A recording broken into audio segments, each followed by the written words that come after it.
We'd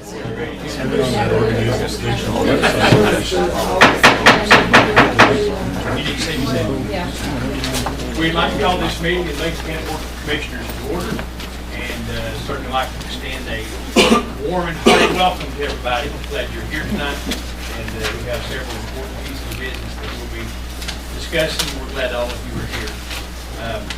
Are there any announcements that anybody would have, Mr. Manager? Announcements just County Commissioners of the County Association things, legislative conference, good, a lot of input from that, so, other announcements that we have. The only other announcement I said we have is,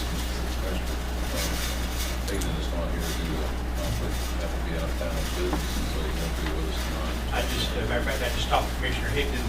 He's in Jacksonville, Florida, on some business. We talked about the agenda, and he said he didn't have any problem with any of it. So we had a good discussion. I thought we'd give him a briefing when he got back. So he will not be here for the meeting unless Scotty beams him up because he's 600 miles. Anything else, Commissioner Haven? No, sir. Commissioner Tate? Board? Yes, sir. Would mention, just I guess this will be an announcement, acknowledgement. I was privileged this afternoon. I had two young ladies, Lexi Edwards and Chantel Rondell, asked for a meeting in my office, and they're both students at Macon Early College, and I think they're like everybody else, with some concern about the budget cuts and things like that. And they presented me with some information about how much lower the dropout rates have been since we opened that school, and so on and so forth. And they were going to try to come to our meeting tonight. Matter of fact, I asked them to, and they had other obligations, but I did say that I would mention they're coming, and I don't think they're going to make the rounds and visit all of them, so they chose me for that, so I'll just pass on to you. They were there, and they basically said they thought the early college was worth keeping open. I frankly agree with them. They also invited us, if any of you want to go, Thursday, March the 14th, at Southwestern Community College at the Macon Early campus.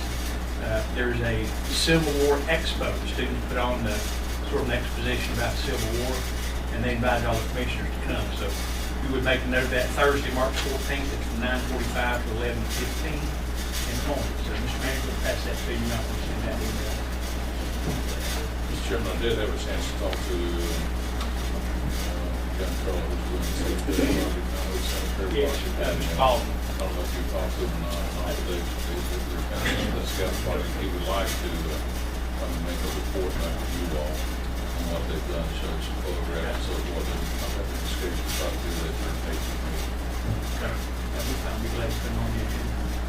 Any other announcements? If not, we certainly need to focus around on what we're doing here tonight. Let's all stand and have a moment of silence together, please. After that, otherwise, Commissioner Tate, if you would lead us in the pledge, please.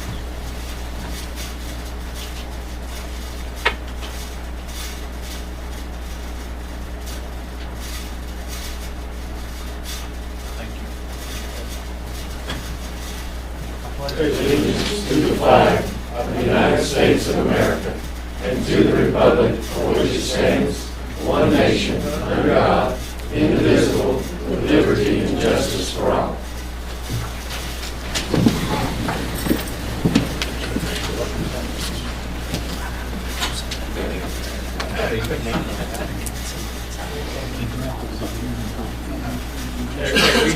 We have no scheduled public hearing tonight. Under the public comment period, we did have Ms. Christy Raby, I think, is here. Christy, you're back in the back. How are you doing? I'm doing good, and you? Recognize you. She wanted to speak to us about Macon Child Care and Education Full Center. So, if you would come, we recognize you. Come on down. You want to win something? You're the first contestant. What I'd like to bring before the board is actually one of the things that we are doing is we are trying to build a daycare center here in Franklin. It would serve approximately 120 children, 3 different shifts. Plus, it would employ, to begin with, to open the doors, it would employ 65 people. One of the things that we are wanting to do is apply for a rural and economic development grant. And in order to do that, we need the support of the commissioners, just stating in a letter that, yeah, this is something viable for the community. So that's what I was coming to talk to you about. Okay. Do you have any questions? I talked to Christy earlier today about that, and she has read our report, our child care report on Macon County, and I think that we got a lot of information from. And so it is a need. I would recommend that maybe if the manager gets a little more information, exactly what kind of grant, and is that what we want to do? Yeah, I need to know a little more specifics about it. If you could get the information to him, I think Jack will probably need to make a recommendation to us Okay. about that. Okay. But it's Christy, it's something this board's been hard on for a long time. It's not only needed, it is extremely needed. It is extremely needed. It is So, very much so. So we hope you the best of luck. Okay, thank you. Just give me a call, we'll be good. Thank you. You get with Jack and we can get back to us in our next meeting. All right, thank Thank you. you, Christy. Thank you. That was all, Christie was the only one signed up for public comment. About if you want to comment. It's not already on the agenda. All right, if not, let's move on to item number 7, adjustments to and approval of the agenda. Gentlemen, do we have anything to add, delete, or modify in the agenda? We need to have a closed session for contract position and attorney-client privilege concerning some property, and the attorney may have some additional information he wants to share with you. In addition to that item, Mr. Chairman, we do, I have passed out a revised interlocal agreement. You gentlemen have already approved this interlocal agreement in its primary form or original form. Bond counsel has taken a look at it. Bond counsel has a few changes that he's wanted made to it.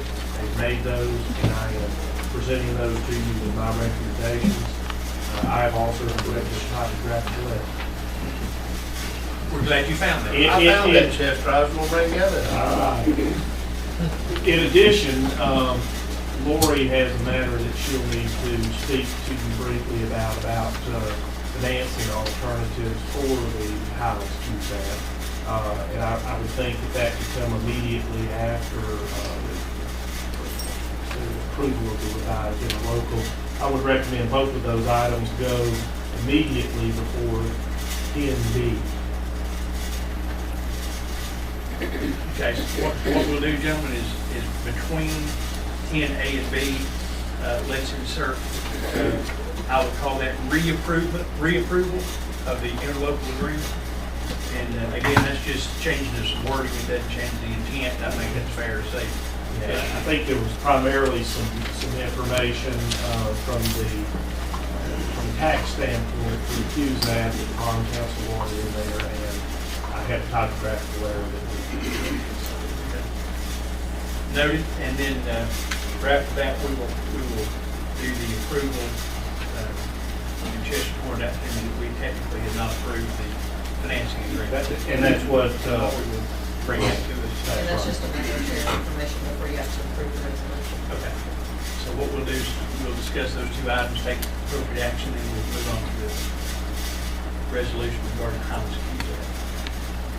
So I believe there was one more budget amendment that came in after you received the last copy of the agenda. Is that correct? Yeah, you should have received 2 emails today, and if you didn't check your email, all 4 budget amendments are at your desk. So those are amendments 134 through 137. We can add those under consent, Okay. which is item Let's add that under 11B. item 11. 11B. B. Add 134 through 137. Mr. Chairman, first I apologize for not getting Mr. Decker on time, but we just made it. I'd like to bring before the board a list of names for the initial appointments for the board at the Macon County Heritage Center for Sport County School. There's a business plan, if you remember, that was part of it. We would form an oversight committee for that and move forward with our bond issue, which I'll speak to, and some possibility of getting some money, good possibility that it's gonna have to be in place, so, wherever you want to put that, Mr. Chairman. We'll, even though we've dealt with that before, it is new piece of business, I would make that item E. And Mr. Beal has been serving as our liaison to that group and the appropriate recommendations. So we'll add that. Anything else? No. If nothing else, I would entertain a motion to approve the agenda as amended. Second, by Commissioner Haven. All in favor of the amended agenda, say aye. Aye. Opposed? That motion passes. Okay, we'll move on. Under reports and presentations, we have Mr. Alan Durden. Alan, glad to have you here tonight. And he's going to give us a report on cooperative extension programs. So, sir, you have the floor. Thank you. And first, I would like to say thank you for all of you for giving me the opportunity to come and talk to you tonight about cooperative extension. Cooperative extension appreciates the support of Macon County government. We feel like we've got a really excellent partner, and we just could be happy. We want to keep you informed also of what we do in cooperative extension. We deliver basically research-based information to the people of North Carolina to help people improve their lives, the quality of their lives, the environment, and the economy. Now, we work in agriculture and family consumer sciences, community development, and 4-H, and highlights of some of the work that we do can be found in the program impact report that I gave you tonight. This is a yearly report that we put forward as part of the extension process. Some of the things in there, and I won't go over all of it. You can see those in detail later. But some of the things I would like to mention to you tonight are that Extension offers programming for both commercial and urban agriculture. And a highlight of our urban effort is the Master Gardener program. This year, Master Gardeners donated over 2,500 hours of volunteer service to cooperative extension. These hours are spent mainly developing and maintaining the educational and teaching gardens at the Macon County Environmental Resource Center. The donations to the program and the Master Gardener fundraisers yielded over $2,000 in support of the Environmental Resource Center this year and the continuing development of the educational gardens there. We also provide commercial agricultural producers with training and recertification opportunities and pesticide application. The training allows producers to maintain the license, the knowledge, and the skills to safely perform their tasks. Extension personnel taught 5 classes in pesticide education. We certified 74 pesticide applicators in the past year. We had a pesticide disposal day also, and at that disposal day, we collected 1,142 pounds of unwanted pesticides and disposed of them properly. That kept them out of the Macon County landfill and being poured on the ground or buried in a backyard. We also collected 294 pesticide containers. We operate a pesticide container recycling program on a regular basis. The Franklin Tailgate Market, of which we're a part, continues to grow and serve our small producers as one of their markets. In 2012, an average of 19 vendors participated in that market on 31 market days. Estimated total market income was $117,000 in 2012. There's 45 members of the Franklin Tailgate Market Association. North Carolina recently adopted the 2009 Food Code, and Macon County Cooperative Extension has experienced a demand, an increased demand of a program called Serve Safe that we teach. Serve Safe reduces the risk of foodborne illness outbreaks. Macon County Cooperative Extension partnered with Macon County Public Health to provide 118 participants required certification in food handling, local restaurants, food services, school food service, hospital food service, Meals on Wheels were all provided Serve Safe training. We have another program for our family and consumer science curriculum called FNET, Expanded Food and Nutrition Program. It has both the youth and an adult component. In cooperation with the Mountain View Intermediate School, our 4-H FNET program assistant taught a series of nutrition education classes to 5th grade classes there. The 4-H FNF assistant taught children how to select whole grains, increase their fruit and their vegetable consumption, and how to handle food safely. And she also stressed the importance of getting 60 minutes of physical activity each day. The adult FNF program is a nutrition education program that provides hands-on learning for limited resource families. Cooperative Extension partners with the local WIC office in Macon County to provide an on-site assistant to local families. The on-site program assistant works with clients over a period of time and teaches them 9 lessons on food and nutrition. Each lesson helps the clients to learn how to stretch their food dollars, improve their eating habits, and practice food safety, and learn ways to be more active. And the following are also some of the results of programming efforts on all of Macon County Extension staff. Staff members in Macon County participated or conducted 252 meetings, workshops, demonstrations, lectures, and tours in the delivery of educational information to the citizens of Macon County. 4,802 people attended 1,432 hours of classroom and field instruction. More than 4,800 people attended extension educational programs, and extension personnel in Macon County had over 12,000 face-to-face educational contacts.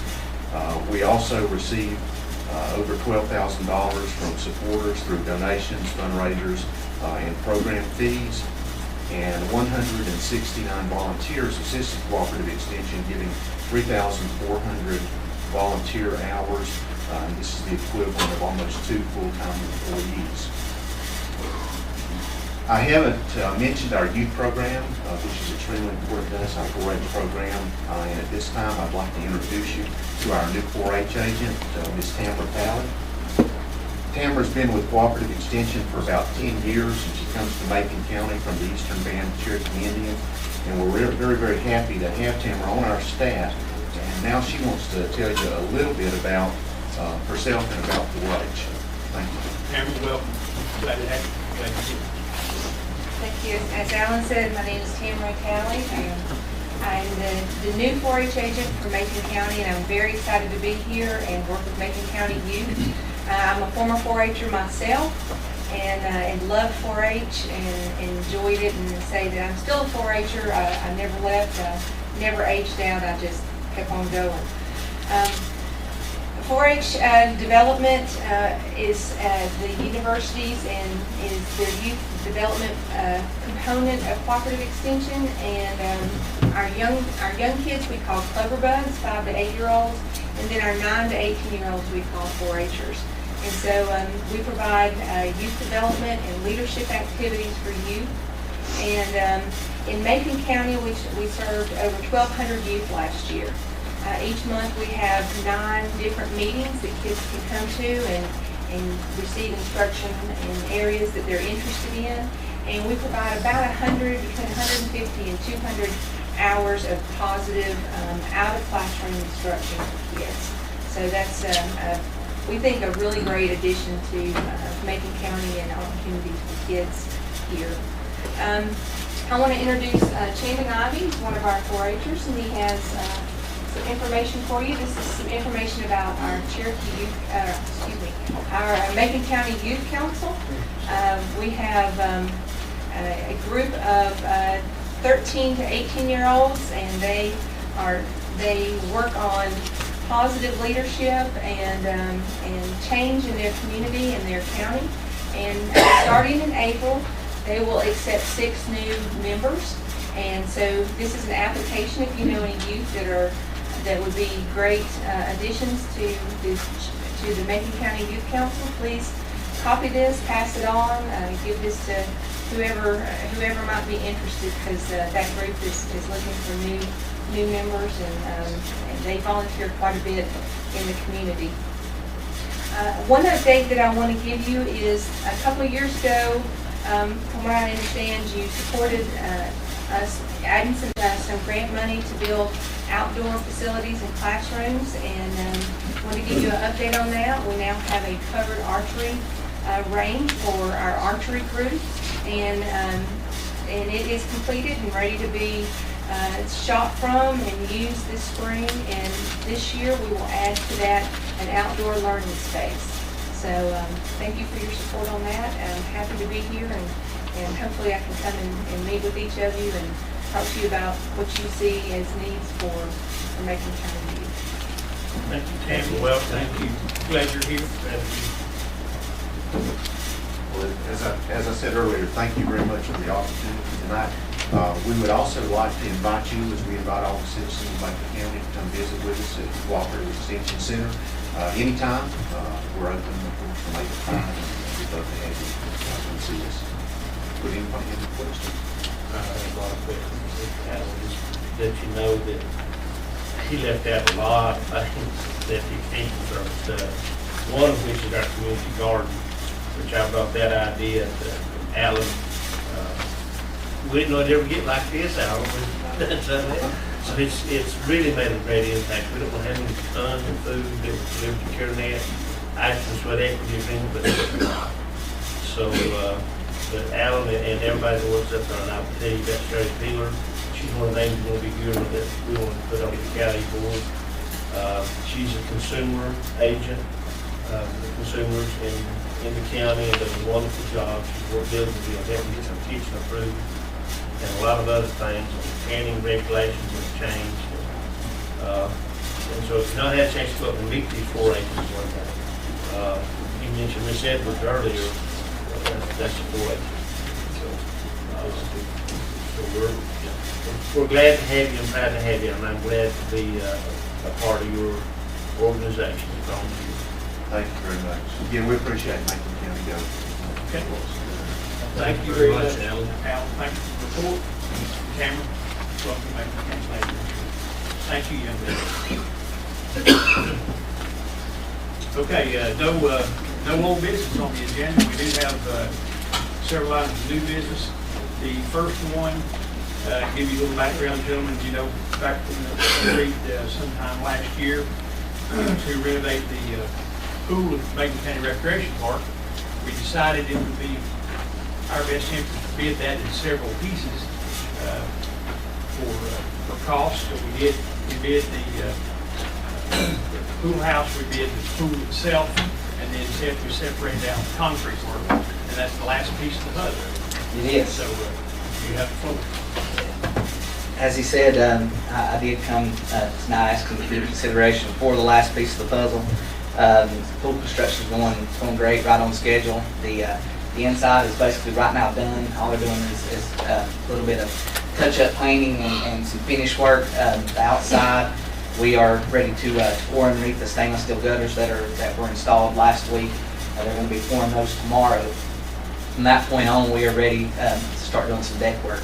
So we released the bids last month, and does everybody have a copy? We do. In front of you. I was, even though it's a large sum of money, I was expecting it to be even more than what it came back as. The bids, you can see we got 4 return bids, all of them local. The low bid, however, did not include gravel in their cost. They assumed that we could rip out the concrete and pour it straight back on top of what's there, and that's not exactly the case. He was sick after he got the packet. He got the flu and didn't go out and shoot it, so he kind of rushed through and turned in a bid to us to get another one. Therefore, his bid did not reject. It had to be rejected. Bates Septic and Concrete Products was your next low, and after meeting with them, they understand the process, and I feel that they will do an outstanding job on the full deck. So that's my recommendation on who we get it. Gentlemen, if you remember when we first discussed this, we talked about the cost of that concrete work. We felt like it'd be somewhere 65, possibly 65 to 75. 65 to 75,000 was our sort of discussion, and as you see, it's coming in 52. $52,022. I would agree with Seth. I think Jack, you would agree with we should accept that low bid. That's less than what we anticipated it was going to be. The board seems to go ahead and approve this tonight. It's going to award the contract for the low bid. we would need to get you to go ahead and also pass a budget amendment to call those funds down for fund balance to cover this, that we know exactly how much that's what we're doing all for the concept. And seeing that there's $9,000 less than the next original bid on this year, I'd make that motion and take the rest of it on and draw more than Okay. For the minutes, probably ought to be reflected the lowest responsive bid. Okay. the lowest response. Okay, do we have a second to Mr. Davis' motion? Second. We have a motion and a second to accept the bid from Bates Septic Tank and Concrete Products for $52,022. Those funds in a budget amendment come from undesignated fund balance. You say we were gonna buy the concrete? I'm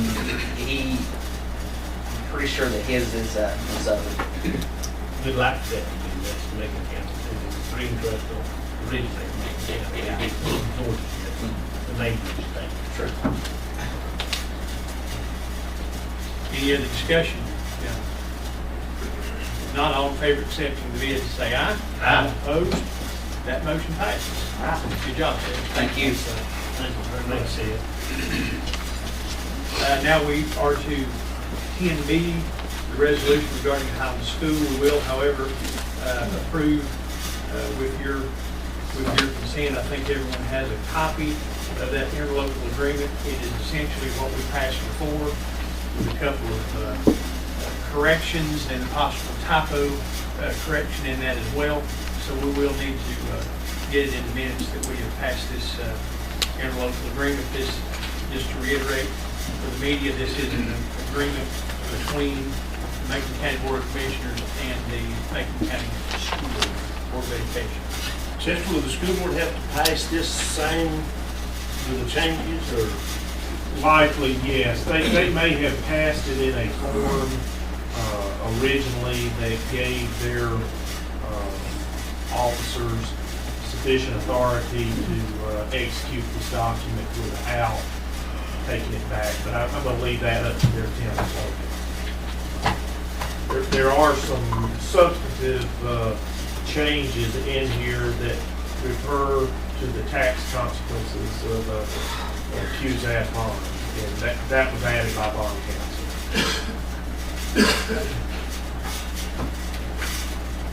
You'll see some internal revenue code sections referenced here. Mr. Tate, that being your district, do you have any objections or questions about it? Not all. Motion, second. We have a motion and a second.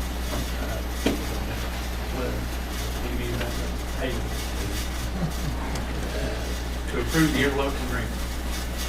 Any discussion? All in favor say aye. Aye. Opposed? Motion passes. I said this before, but this is what they don't do in a lot of big counties in North Carolina, right, Jack? Oh, there's a huge, had a conference call on it today. There's a bill introduced in the North Carolina legislature that would allow counties to enter into these agreements with their school board. Basically, it would allow counties to do it without the consent of the school board.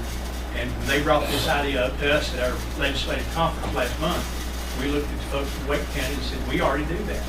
We just have a handshake agreement with the school board. And so I think they get it where they are. And the reason that is, Mr. Jones, you know, they have no relationship with the school board whatsoever. Correct. And like we meet once a year with the school board, as you guys know, we just did that. We sit down and talk to them.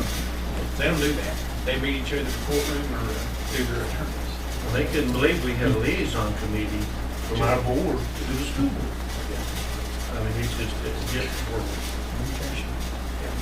So, sometimes you don't appreciate what relationships we have and you look at the way other people do it or the way other people don't do it. With that done, Lori, do you want to clarify on the Nancy, bless you. Yes. Baby kid. That's okay. Diversion.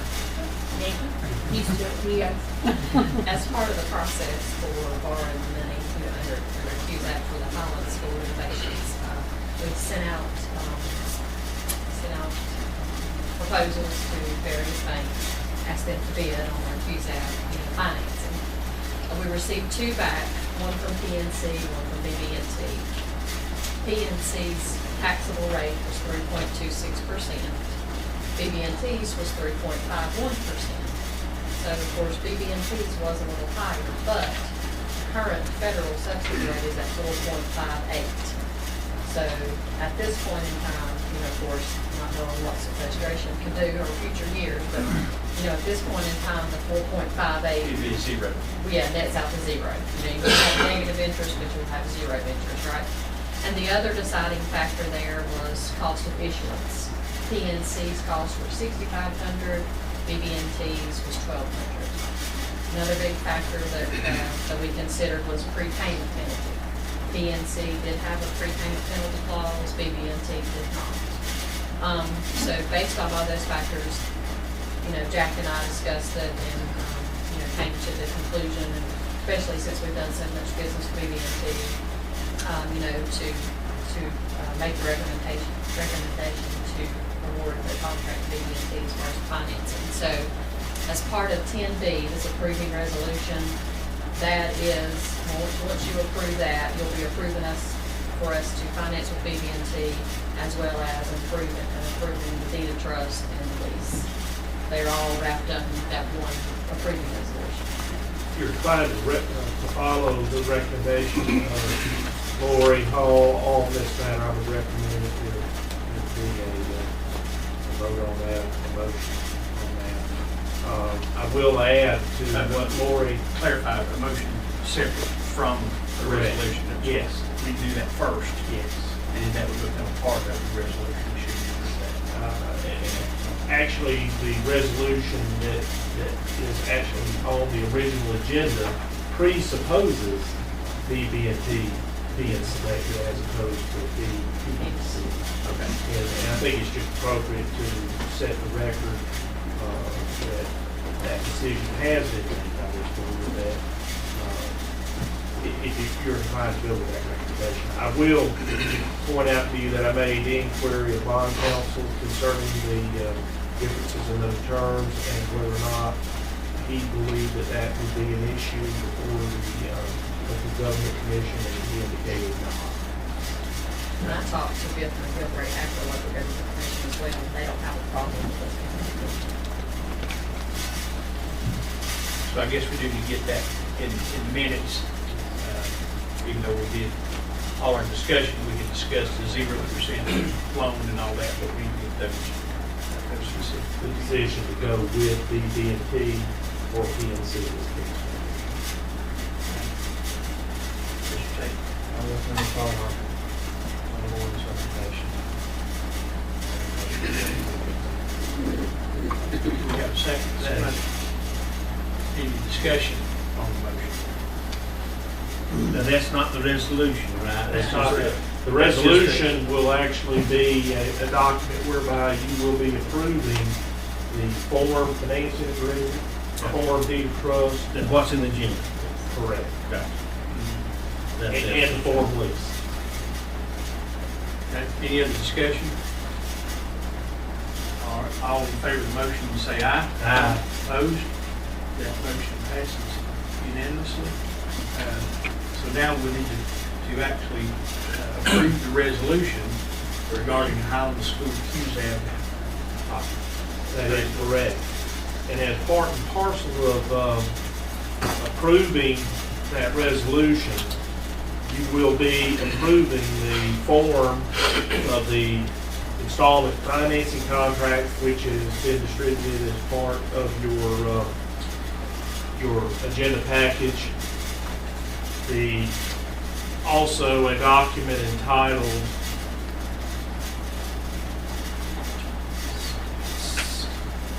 get the right term for it here.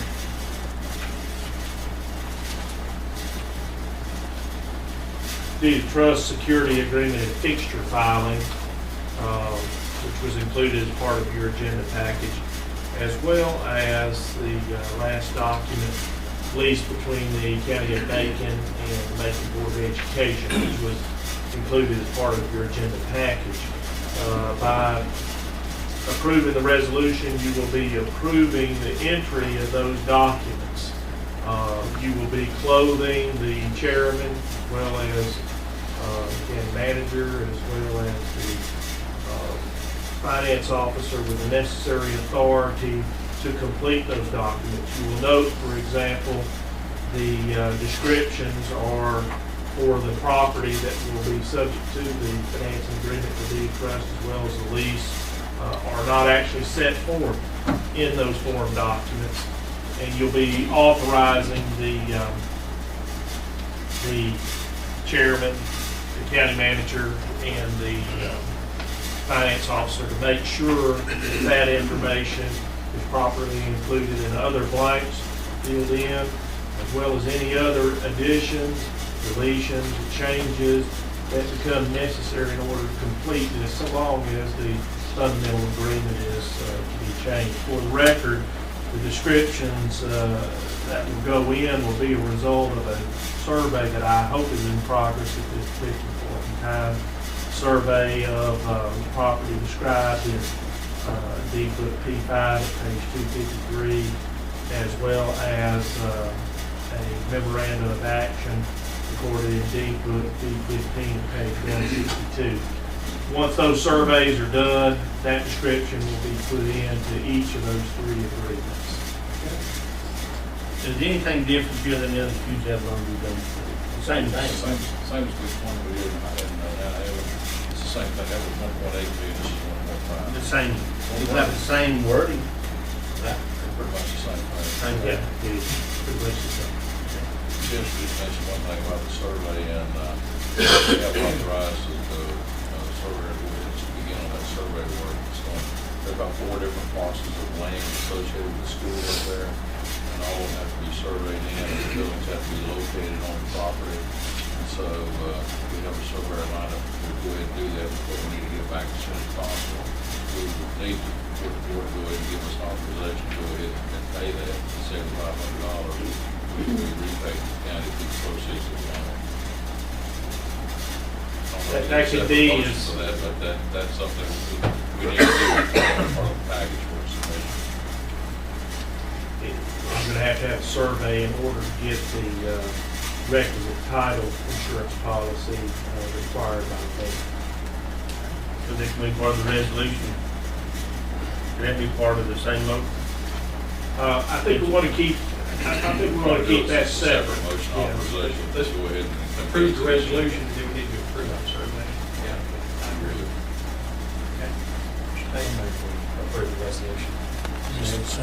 We have a motion and a second to approve the resolution regarding Highland School QZAP project. Any discussion? Included in that was all the stuff that Chester said. Thank you. Just anybody know what Chester said, but it was good. Primarily the description. I Agree. think it is important. We actually do understand it. We read it. We're with you. It is massive. Any other discussion? All in favor of the resolution, say aye. Aye. Opposed? That motion passes. Gentlemen, I would entertain a motion that we approve the survey to be done, proceeds to be paid from the funds. Second. Motion and second to approve the survey to be completed. $7,500. Yeah, agree. Any discussion concerning the survey? All in favor, say aye. Aye. Opposed? That motion passes. That it? Floyd? Good job with this, Chester. I'm sure. I read last night.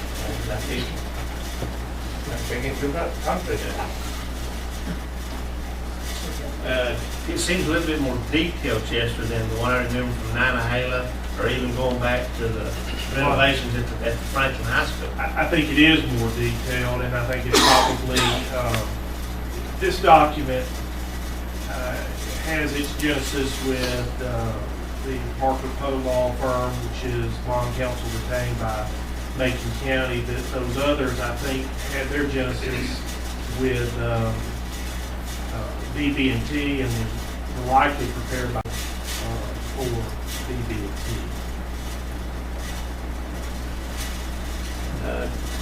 Item number 10C, Jack. designated home and community care block grant lead agency. Yeah,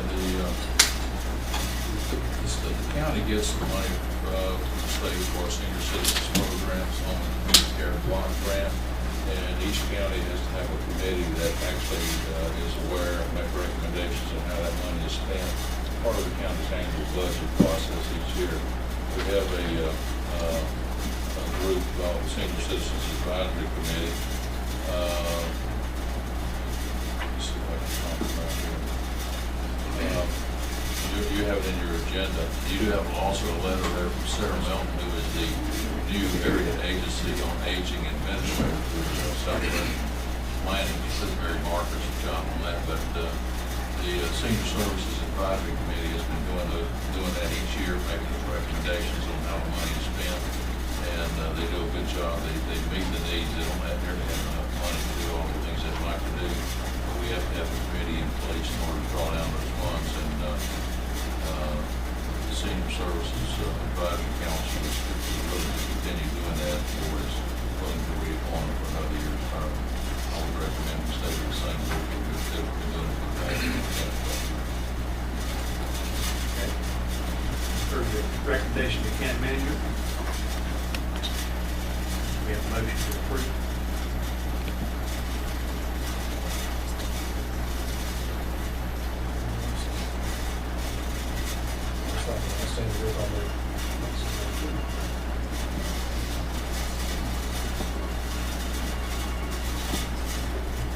Second. Motion by Tate, second by Bill. Any other discussion? Hearing none, all in favor say aye. Aye. Opposed? That motion passes. We will say, Mr. Chairman, we're glad that Sarah, a lot of us work with Mary Barker for many years, I know Jackie, and Sarah Melton. My mother worked with her in Yes, 1980. And Sarah, is very beneficial because these folks do more than just this committee. The nursing homes, our nursing home committee, is a lot of others, so. That's our own ombudsman, which is That's right. services to reach all 7 counties. They do it on pretty much a few things, but Item 10D, we have Jim Rutler. Jim, glad to have you. We're going to consider changes to the public health fee schedule. I have about 14, I think, fees that need to change in the health department. You should have a packet of 4 pages that look similar to this one right here. I'll talk about fees. Each one of these pages is fee changes for a different purpose, but the first one are actually a lot of fees that you just approved at the last, or maybe 2-3 months ago.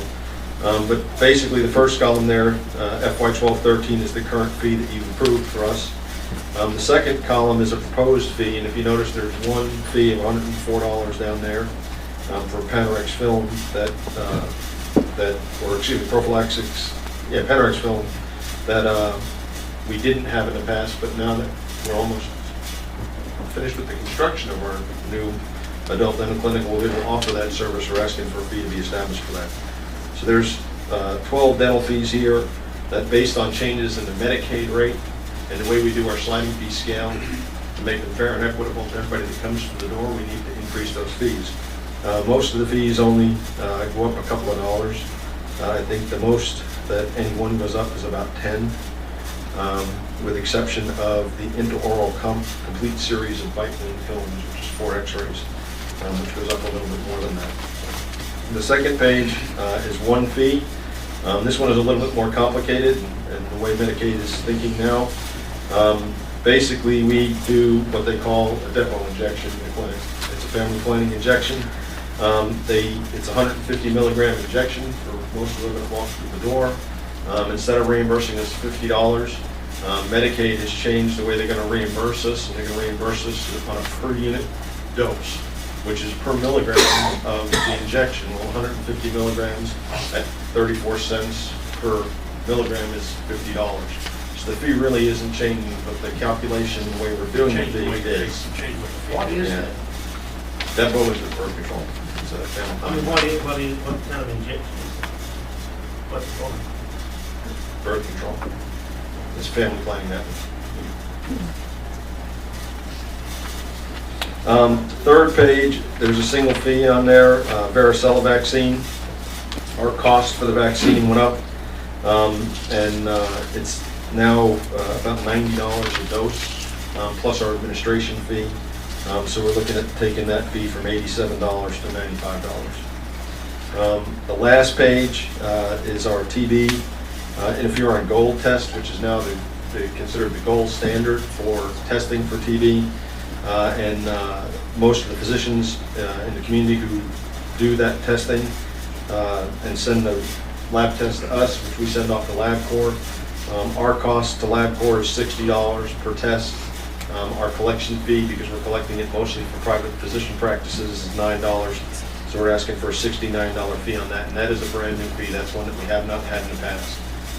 But it is now considered the gold standard, and we're getting referrals for it. So we either provide it or we have to find somebody else to provide it for us. But we're responsible for that test here in the county.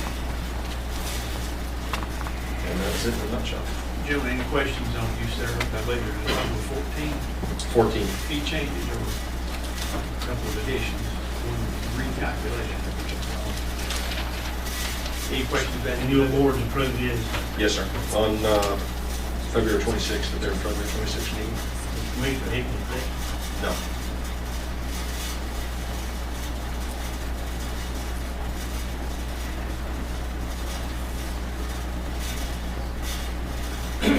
Any other questions?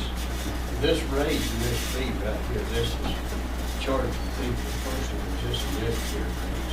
Which, All these right here. no, the first page is Medicare rate, is the Medicaid rate. And our Medicaid rate in dental is it's kind of complicated, I can explain it, but we basically charge in dental double what the Medicaid rate is, because the majority of clients that we see on a sliding fee scale slide to 50%, which is the Medicaid rate. So in order to keep it fair, and so that we don't get in trouble with Medicaid, I can't charge somebody less than the Medicaid fee. So we have to raise the fee to make it so that those that do slide to that fee aren't going below.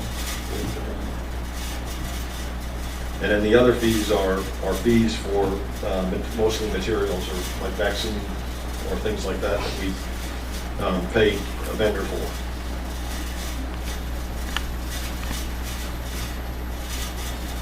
Any other questions, gentlemen?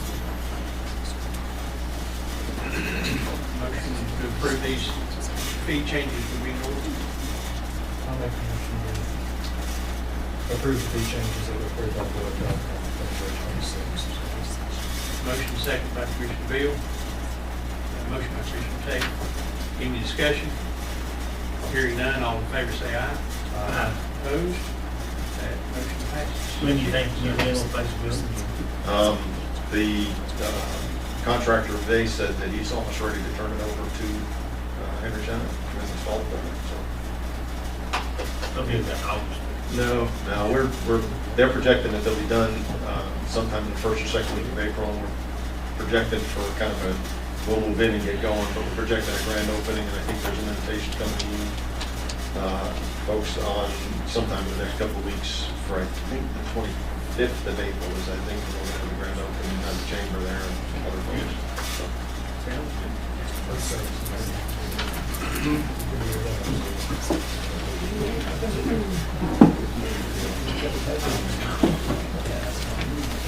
Gentlemen, the next item is to do with the Cowie School Community Project.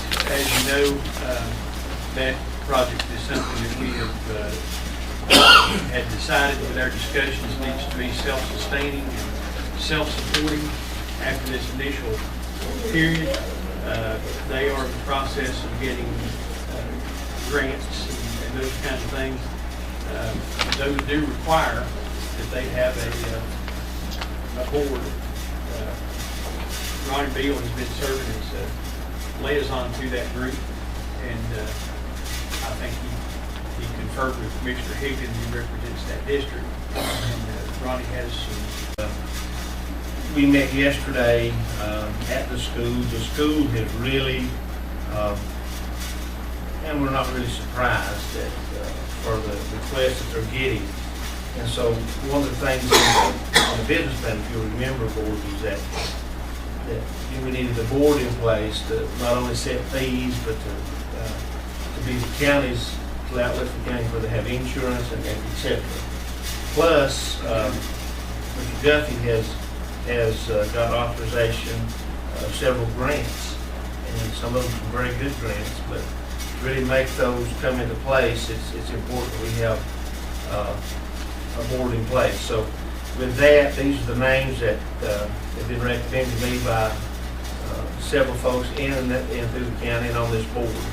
Mr. Aiden Loberg, he's president of Cali Community Club, has been one of the leaders in the Heritage Cali Schools. Mr. Harvey Faust is a well-known community leader. From Cali, Betty Waldrop serves as finance director for the Land Trust of Little Tennessee.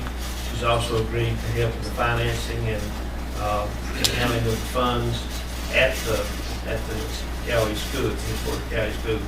Everybody knows Bill Dyer, former Cali School principal. And of course, Roger Ramsey is our local community historian, and about any way you want to put it. Bobby Cuppers, a former county commissioner. Bobby was one of the ones that had the vision for the Cali School and still is very excited about the Cali School and what it can mean not only to the community but the county. Mr. Robert Shook is director of Macon County Historical Society Museum. Robert, of course, is local. If you've not read Robert's book, I encourage you to do so. That's his dad. But Robert is looking forward to working with this group. And Ms. Sherry Peeler, who we talked about earlier from the Macon County Cooperative Extension Service, she's a consumer advocate. She worked very hard to get the kitchen approved at Cali School and has that approval. So it was just an upgrade of equipment that people are working to raise money for, which is mostly an oven.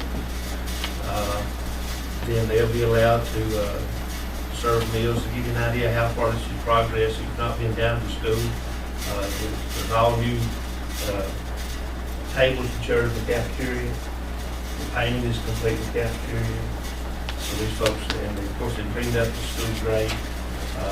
We're really proud of this board. So with that, Mr. Chairman, these 8 folks, I would recommend these 8 folks to make up the initial board for a 3-year term, and then it would convert, of course, into our regular appointment schedule. So with that, I make a motion that we appoint these 8 folks to be the initial oversight board at Macon County Heritage Center to this board of Cali School. Okay, do we have a second to that motion? Okay, second by Commissioner Tate. I will say this, I did say to Commissioner Bill in talking to folks, that this is an initial committee and not one that's ongoing. I felt like it was important for them to be diverse. And so that was on my only input. And they, if you notice, you have male, you have female, you have Republicans, you have Democrats, you have people that live in the community, people that are out of the community, people with government experience, people with no government experience. So I think it's a very representative group, a very diverse group, and that was my only, Very active. very active. That was my only recommendation. I think we did that. So I'll start support the motion. Any other discussion regarding the motion? All in favor of this board being appointed, say aye. Aye. Opposed? That motion passes. Thank you, Mr. Bill. The next thing is the consent agenda, which is item number 11, and we will not go through and discuss any of these items individually unless a board member wants to pull them out. I will point out that the budget amendments, not only 104 revised and number 125 through 130, also 134 through 137, right, Lord? So those were added, and everything else you have in the packet. That also includes the approval of the minutes from February 12th, 18th, 21st, 26th, and 28th. We're busy month, wasn't it? Yeah. I got all the stuff signed. You don't get anything. So gentlemen, with that, if you'd like to. Are these the only ones, Mr. Chairman, that's not in the, what I've already read? That's right.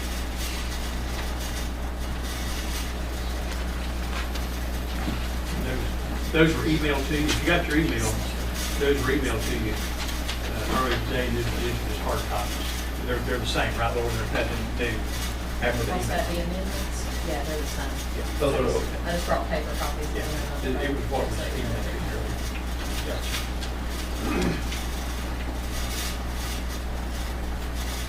Gentlemen, any item you want removed, please indicate that now. If not, one motion to approve all these would be in order.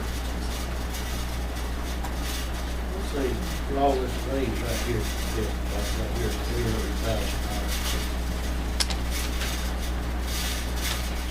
State funds. 135. Lord, Commissioner Haber was asking. 135. 135. 135. Yes, sir, one for the health department. Yes. Yeah, they received an email, our health department, Jimmy's already gone. Our health department is the lead for, I forgot how many counties it is, but in our area, All 7 counties. 7 again. 7 counties in the area, so they got an email that they received an additional $300,000 that needs to be spent in April and May.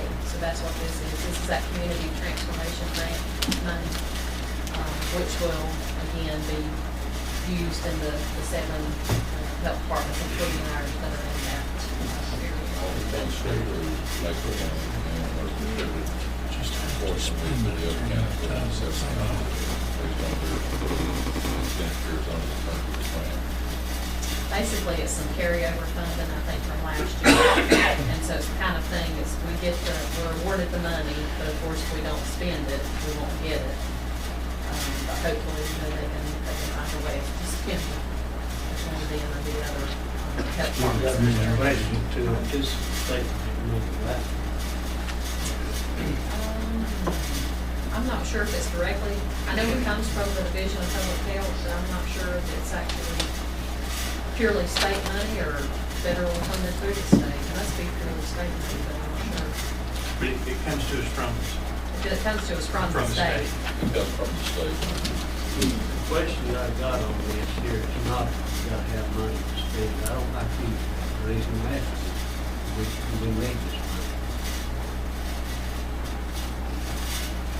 Sure, it's You not know, I'm sure we specific, do. not specific. If you divide it by 7, there ain't gonna be that much money that goes. There are specific things that you can only spend this money Yeah. for, which was approved in the original grant. This is just additional money to cover the cost of the same things that were originally approved by the board, and they can only be spent for those items. If they're not spent for those items, then it all reverts back to the state. and it goes, that's divided among 7 counties. We're just agency. I realize it's not a. We're the conduit to receive those monies for the benefit of all of this.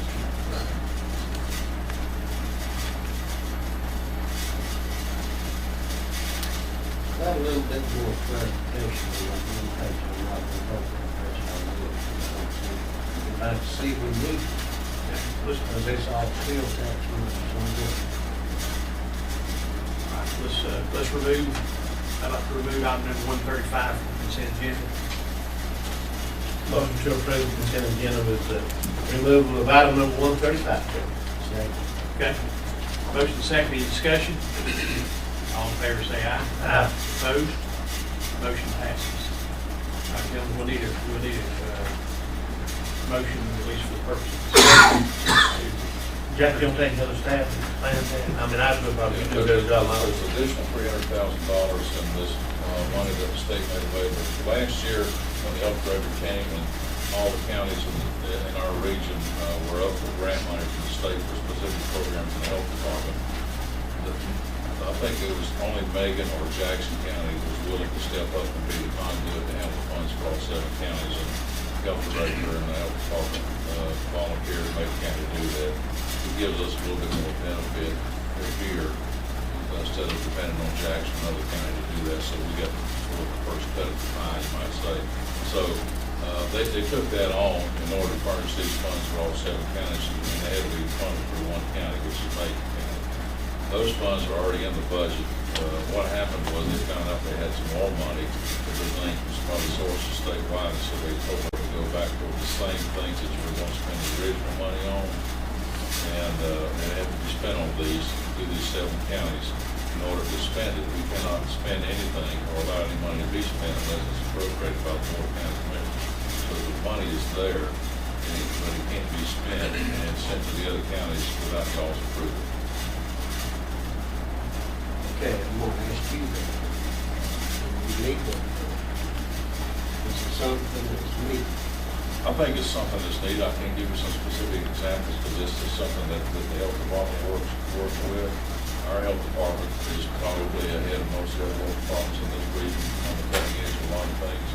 So we've taken the money and put it to good use for programs here in Macon County.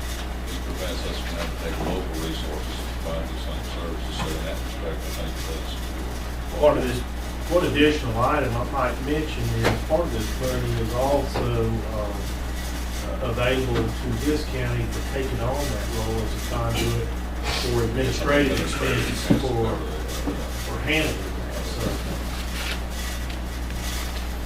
If I'm not mistaken, some of this money, I think we put different spots there in there, some of you use the ladies' night out, you know, where they have free down the range for the hospital. That's all I want to know, is something we need, not just something that we're gonna take and spend, because I know it's tax money. it's for specific things for health. And my understanding is the things that we have in place, like you say, that we don't have to spend local money on, and state money, that they've already got in their budget. This is just additional money on an item that you already had previously approved in your budget, for budget amendment. I think the county agreed to allow the health department to be the administrator of these funds. and I think you've got some other counties counting on getting this money. Gentlemen, I apologize to you. No, sir. Hold this out here, but I didn't understand. I want to know when I vote to spend tax money, it's something we need, not just because it's there to spend. Agree? I made a motion on it, I said that. Do we have a second? Second. Have motion second to approve number 135. Did you make a motion? Oh, I'm sorry. That's all right. I thought you made a motion. Okay, let's start again. I'll make the motion. Do we have a second? Okay. Second by Commissioner Taylor. My apologies. Like I say, I think there's no way we. Yes. Agree? I think we all agree with that. Any discussion on the motion? Hearing none, all in favor say aye. Aye. Opposed? Motion passes. Gentlemen, under appointments, we have the responsibility to reappoint or to appoint the tax administrator. Mr. Manager, do you have a recommendation? Require the county appoint a tax assessor on specific terms. And normally the county has appointed the tax assessor here for a 4-year term. Mr. Leitner is our current tax assessor. He's been with the county 28 years. And I think he's willing to serve another term if the board is willing to appoint him for another 4-year term. I make a motion, that we got the reappointment Lightning to another 4-year term. I think it's been proven that Richard Fox, his tax office, very miles, and to make it one of the best in the state. And you can see the awards that's been received from the tax department across the state.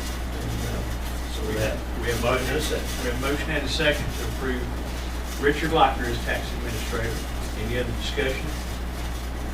And we'll say, heading into this reevaluation process, I think it's very valuable in this county to have somebody with experience with Richard Lochner brings this job. I didn't say roles, I said you had experience. Took the words out of his mouth, we said, hey, we need to do that. Yeah. All right. Any other discussion? Here none. All in favor of Richard Lochner for tax administrator, say aye. Aye. Opposed? That motion passes. Next, we have appointment for the 2013 Macon County Board of Equalization and Review. Jack, are you going to present that? Again, Richard Leitner has worked for Richard County Assessor Services, Board of Equalization and Review, I believe, but I'm not mistaken, Richard. And he's got, each year you need to appoint, unless the board decides to do it themselves, a separate Board of Equalization and Review, hear appeals on tax values and so forth, and Richard's got a recommendation for you for the DNR for this year. Our board's been made up, Mr. Bill sat on it, I believe, for 2 or 3 terms. Rich Bankston, Bill Martin, Dwight Benson, and Kevin Spivey. 3 of them have been on there over 10 years. And we work with Highlands, and we've had a little difficulty to find somebody up there. But this is an off year, and hopefully between now and next year we can find somebody to set it in the spring. Because we're building up for 15, of course. And it's a big commitment. These people spend numerous hours sitting right here. And as you can tell by the appeals to the state, we have few, and the ones we do, we've been fortunate enough to win. So these people represent the county. They represent a fair decision, and I think the people that come here recognize it. So I recommend that they be funded again. And this is a one-year term? I'm sorry? One-year term? Yeah, that's what we've been doing. It's the actual resolution says a term unless they continue to serve, unless we have a replacement. But we normally bring them every year because people's changing and things like that. Richard, please refresh my memory. Just 4 members. 4 months. They actually discontinue their service at what time? It says until the replacement is found. But we bring them every year in case we need more. But it's sitting at a given time, you know? And it's going to be something on this discipline, you need people with experience and knowledge. You've got a realtor, you've got 2 appraisers. And Mr. Martin, who of course worked with 35 years for FHA, and knows a lot about the banks and a lot of properties. We do need somebody from Highlands to get back to people.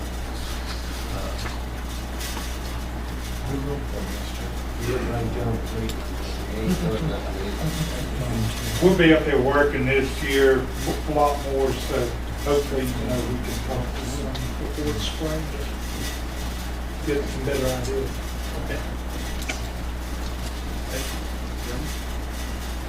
Motion to approve the Board of Evaluation Review is presented by Mr. Richard Black. Do we have a second? Second by Commissioner Haven. Any discussion? Hearing none, all in favor say aye. Aye. Opposed? Motion passes. Thank you, sir. Thank you, Board.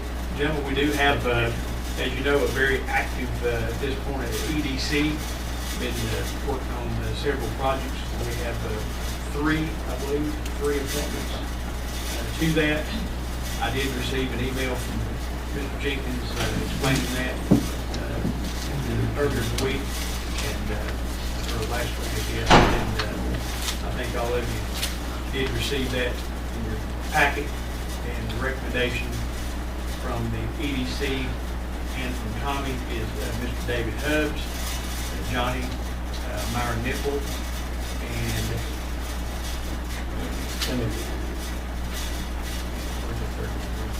It's from Ken Murphy. oh, Ken Murphy, sorry. Ken Murphy, who is an attorney. Graduate CEO Graduated from Harvard. So that's their recommendation. I would prefer. So, Mr. Haven and I serve as the liaisons to the EDC, and it's real simple on something. David Hubbs, of course, David is very knowledgeable when it comes to wireless and the internet, and how important that is, the communication, how important it is to the new businesses we're looking at. With Johnny Meyer Nipple, their family has one of the great success stories at the business park. Mr. Ken Murphy, who's come to, who's directly in the EDC, of course, is not only an attorney, but has served as CEO of some very major companies, corporations. We think he can bring a lot to the table. Mr. Haven's welcome to comment. Well, I would like to just mention this right here too. I mean, it's kind of a little bit off with the UDC. It's really what we're doing right now, talking about harmony. As all of you know that the EDC works and has right food standard, or where they freeze-dried food or what have you. And it's coming up on a real big hiker season that I'm very involved with. I worked from early this morning to haul the bus load truck into town, so I can see them running around. And we're having a hiking convention later on this year. And we're trying to get a Harmony House down here because it's something that also we want to see grow big here in Franklin. And I'm hoping that I think they can start with EDC out there. That's going to be something that we're all really proud of. And I'm trying to pass a lot of information along to these hikers about them being located in that. So that's all I have to say about it. If there's no more discussion, as liaison, Mr. Chairman, I would make a motion that we appoint three people recommended by our agency director, Tom Jenkins, as we work with these folks. And with that, well, let's know, now, then we'll talk about Connie Howard, her contribution to her recommendation. So I'll make a motion to appoint the three folks that was recommended to the EDC. There was a motion by Commissioner Bill, second by Commissioner Haven, being the liaison to that group. And let me say, I do appreciate the work of you guys, our EDC, on several issues here recently, not least the sale of the Whitley property to the company that we all know now is the company out of Franklin. Okay, there's a lot of work done by the EDC and Mr. Jenkins behind the scenes that made that deal happen. Worth $16 million per year. And was it the CEO said at the meeting he never saw, been all over the world, they never saw their local cooperation, and since his time, it was something that I might add also that Mr. Ernie Pearson, who consulted with the county attorney to the next improvement, specializes in this area. He's been doing this for 20 or 25 years. He also had very high comments for the efforts of the town and the county pulling together and getting this done on the short time that we did this done. We've been doing this for, what I think is 20 or 24 years. And it's a incredible effort based on his experience. Pull together fairly quickly. Both the efforts of the county, town, and EDC. I'm really happy to work at Mr. Jenkins. It's got a long way around. He's done some really good things quickly. That's Yes, sir.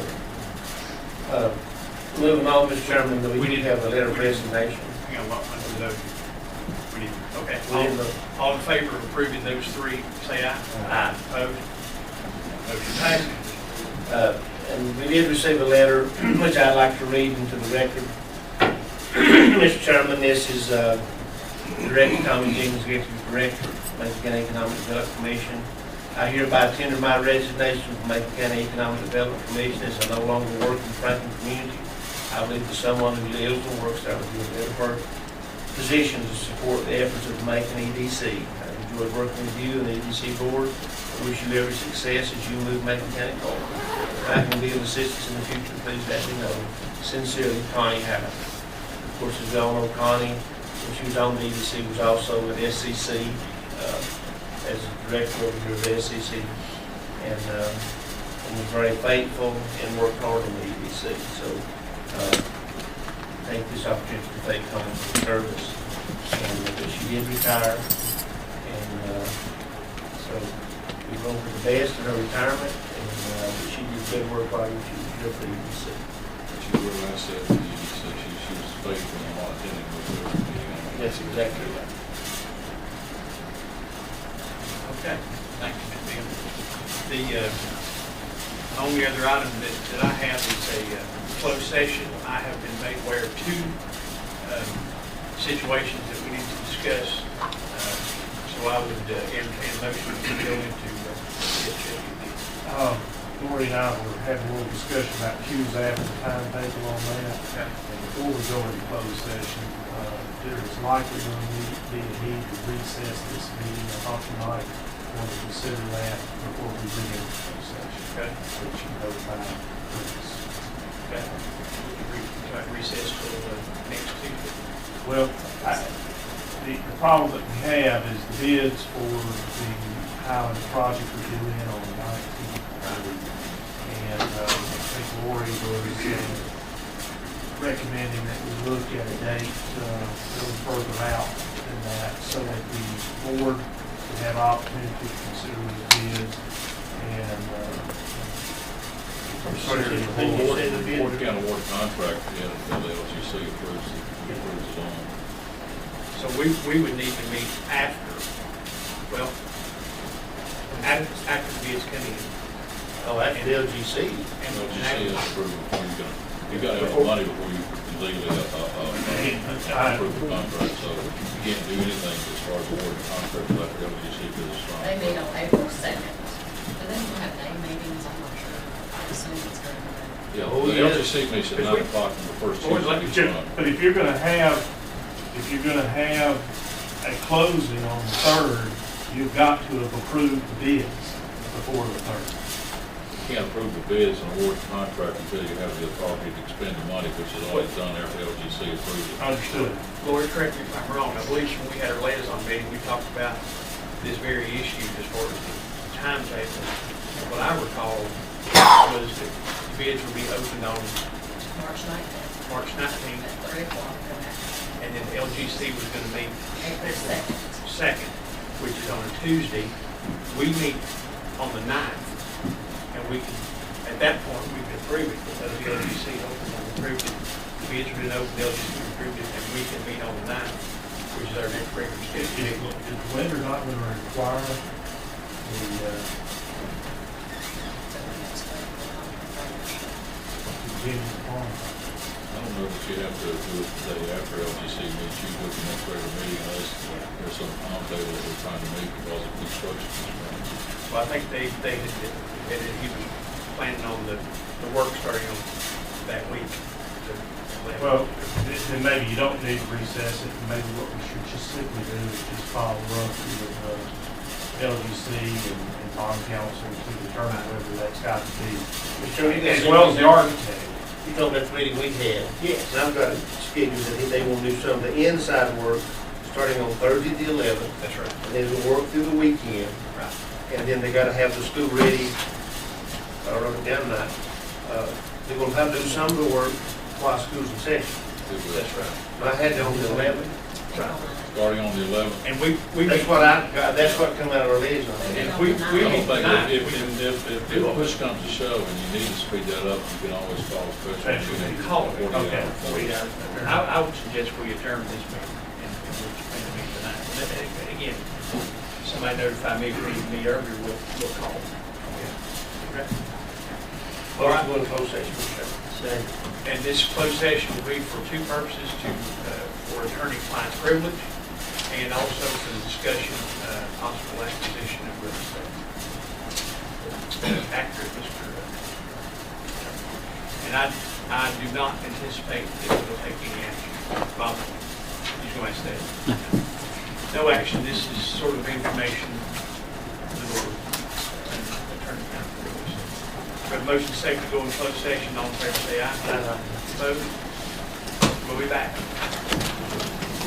We need,